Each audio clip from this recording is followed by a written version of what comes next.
Hi, I'm Doug Gillespie from Hydropool Hot Tubs and Swim Spas. In this video, I want to talk to you about choosing the right installation for your house and for your family.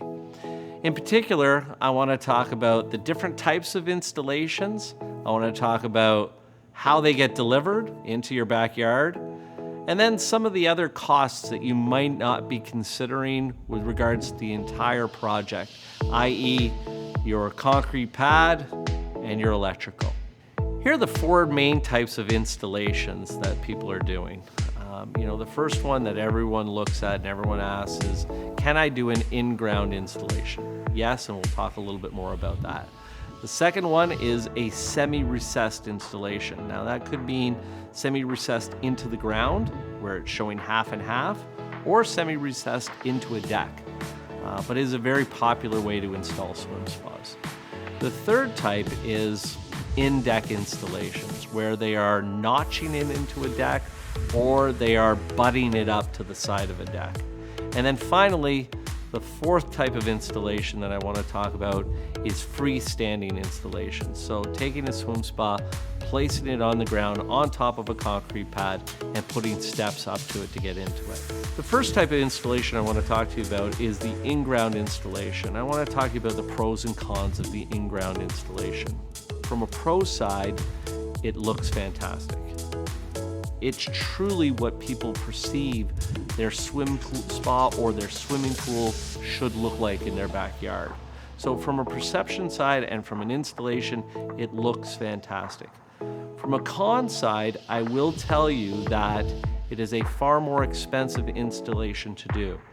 And why is it more expensive? Well, number one, you have to build some sort of a vault, a concrete vault, for the unit to actually sit in. So why do you have to build a concrete vault? Well, you need to have accessibility for service if there is ever need for it, okay? Number two, once you dig into your backyard, it becomes the lowest point of your backyard. So what happens is all the groundwater will go into that area. So you need to make sure that you work with your retailer to have a professional installation for this. And what does that mean? You need to have a proper sump pump. You need to have a proper gravel drain, somewhere for the water to go.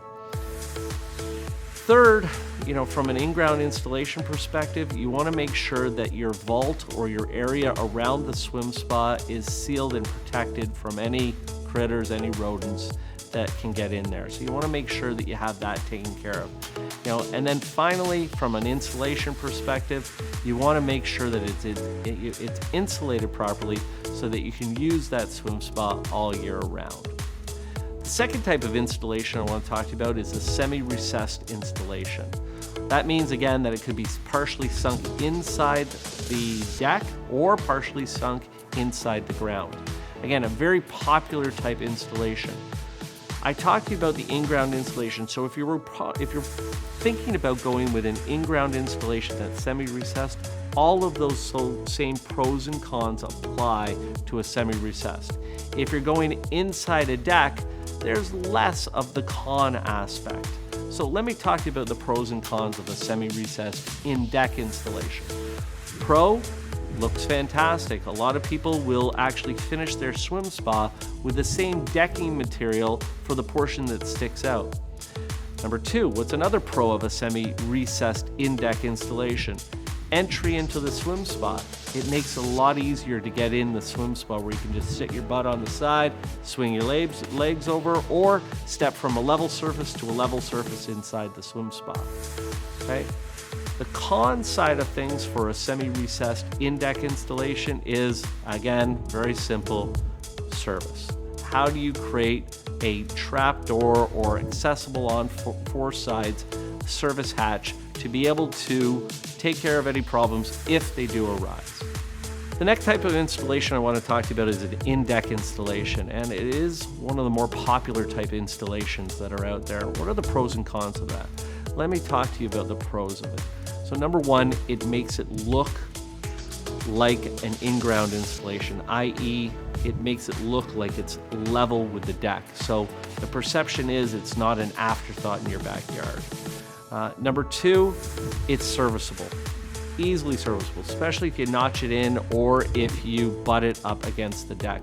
We do not recommend doing a full in-deck installation where you have decking on all four sides unless you take into account serviceability on all four sides. What's the con of an in-deck installation? There really isn't, especially if you butt it up or notch it into your deck with two sides being exposed. Again, thinking of from an accessibility standpoint, serviceability, and a use side of things, aesthetically, it's one of the more pleasing or one of the better types of installs, and it's certainly easy to service if it ever has to be. The last install I want to talk to you about is the freestanding install and the pros and cons of the freestanding install. You know, from a pro perspective, you know, for the consumer who maybe doesn't want to do everything in one shot and wants to stage it out, can literally get the swim spa, drop it on a concrete pad, fill it up, put some stairs up to it, and be using it, you know, in 3 days.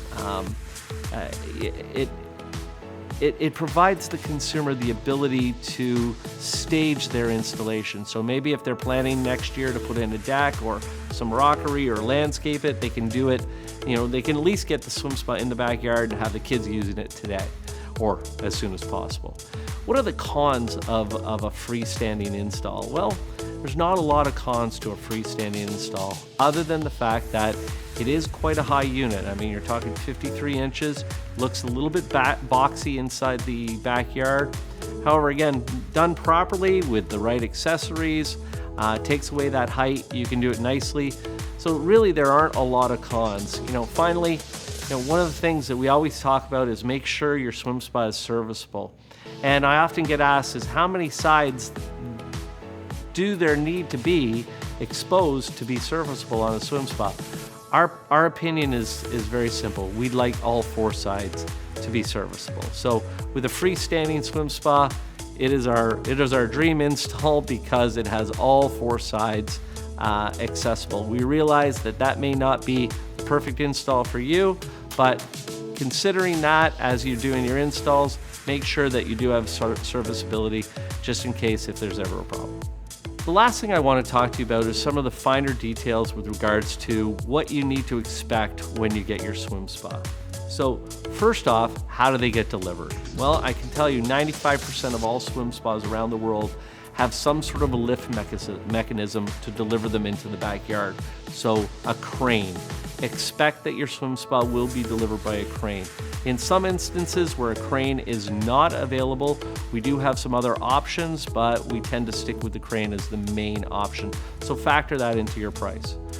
Number two, make sure that you factor in a concrete pad.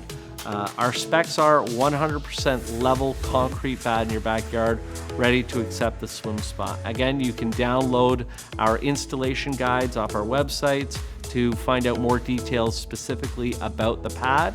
And then finally, what is the electrical requirements? You're going to have to run a line from your electrical panel out to your swim spa. Make sure that you work with your retailer to get a qualified, certified electrician to your house to make sure that you understand what the costs are involved with regards to getting electrical to your swim spa. And lastly, a lot of people have a question, you know, how do we get water into our swim spa? Well, I can tell you it's simple. You do not have to plumb any water to your swim spa. It is not something that requires any hard plumbing to it. All you need to do is have a garden hose, you fill it up, and you're ready to go. Thanks for joining me for this video. Again, to summarize, we went over the installations, and specifically we went over the four main types of installations: in-ground, semi-recessed, in-deck, and freestanding. And then finally, we went over some of the particulars on how to get prepared. So the concrete pad, the crane, and the electrical, and then finally the water. Once again, thanks a lot for joining me for this video, and I look forward to seeing you in the next.